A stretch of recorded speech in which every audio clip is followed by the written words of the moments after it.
السلام علیکم، کیسے ہیں دوستو؟ امید کرتا ہوں سب خیریت سے ہوں گے۔ خلیفہ ہارون الرشید عباسی خاندان کا 5واں خلیفہ تھا۔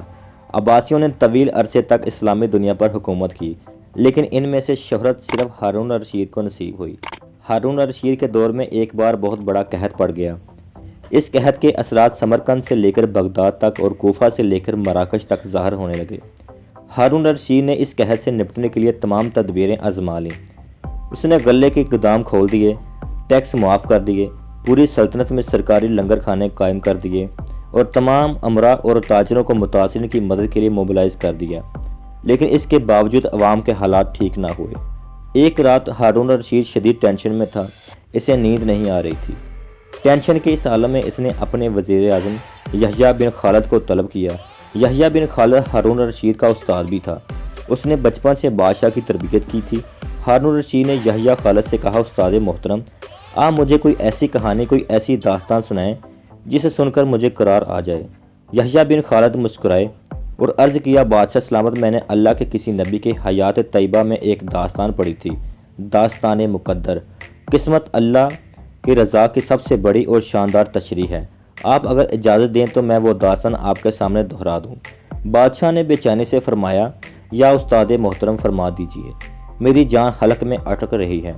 یحییٰ خالد نے عرض کیا، کسی جنگل میں ایک بندریہ سفر کے لیے روانہ ہونے لگی تو اس کا ایک بچہ تھا، وہ بچے کے ساتھ نہیں لے جا سکتی تھی، چنانچہ وہ شیر کے پاس گئی اور اس سے عرض کیا، جناب آپ جنگل کے بادشاہ ہیں، میں سفر پر روانہ ہونے لگی ہوں، میری خواہش ہے آپ میرے بچے کی حفاظت اپنے ذمہ لے لیں۔ شیر نے حامی بھر لی، بندریہ نے اپنا بچہ شیر کے حوالے کر دیا۔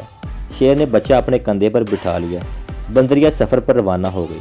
اب شیر روزانہ بندریہ کے بچے کو کندھے پر بٹھاتا اور جنگل میں اپنے روزمرہ کے کام کرتا رہتا۔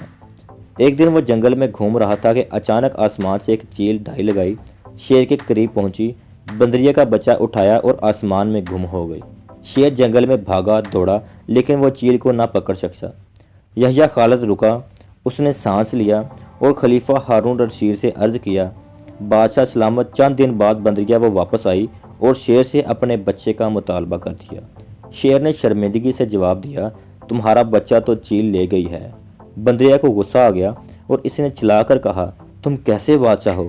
تم ایک امانت کی حفاظت نہیں کر سکتے، تم اس سارے جنگل کا نظام کیسے چلاؤ گے؟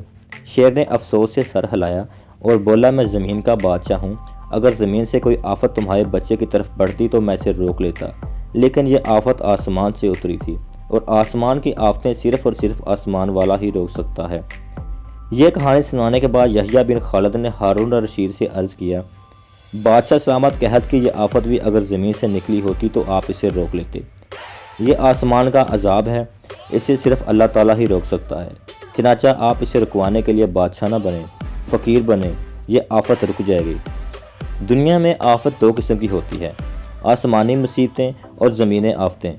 آسمانی آفت سے بچنے کے لیے اللہ تعالیٰ کا راضی ہونا ضروری ہوتا ہے، جبکہ زمینی آفت سے بچاؤ کے لیے انسانوں کا متحد ہونا، وسائل کا بھرپور استعمال اور حکمرانوں کا اخلاص درکار ہوتا ہے۔ یحییٰ بن خالد نے ہارون الرشید کو کہا تھا، بادشاہ سلامت، آسمانی آفتیں اس وقت تک ختم نہیں ہوتی جب تک انسان اپنے رب کو راضی نہیں کر لیتا۔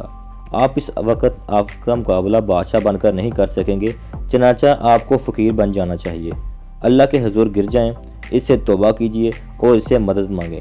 دنیا کے تمام مسائل اور ان کے حل کے درمیان صرف اتنا فاصلہ ہوتا ہے جتنا ماتھے اور جائے نماز میں ہوتا ہے، لیکن افسوس ہم اپنے مسائل کے حل کے لیے 7 سمندر تو پار جا سکتے ہیں، لیکن ماتھے اور جائے نماز کے درمیان موجود چند انچ کا فاصلہ طے نہیں کر سکتے۔ مگر قارئین کرام، چلتے چلتے ایک آخری بات عرض کرتا چلوں کہ اگر کبھی کوئی ویڈیو کال، واقعہ، کہانی یا تحریر وغیرہ اچھی لگا کرے تو مطالعے کے بعد مزید تھوڑی سی زحمت فرما کر اپنے دوستوں سے شیئر کر دیا کیجیے۔ یقین کیجیے کہ اس میں آپ کا بمشکل ایک لمحہ صرف ہوگا، لیکن ہو سکتا ہے کہ اس ایک لمحے کی اٹھائی ہوئی تکلیف سے آپ ہزاروں لوگوں کے لیے سبق آموز ثابت ہو جائیں۔ اگر آپ کو ہماری یہ ویڈیو پسند آئی تو اپنے دوستوں کے ساتھ شیئر کریں، چینل کو سبسکرائب کریں اور بیل آئیکن کو پریس کریں تاکہ ہماری ہر نئی آنے والی ویڈیو بر وقت آپ تک پہنچتی رہے۔ Thank for watching. السلام علیکم۔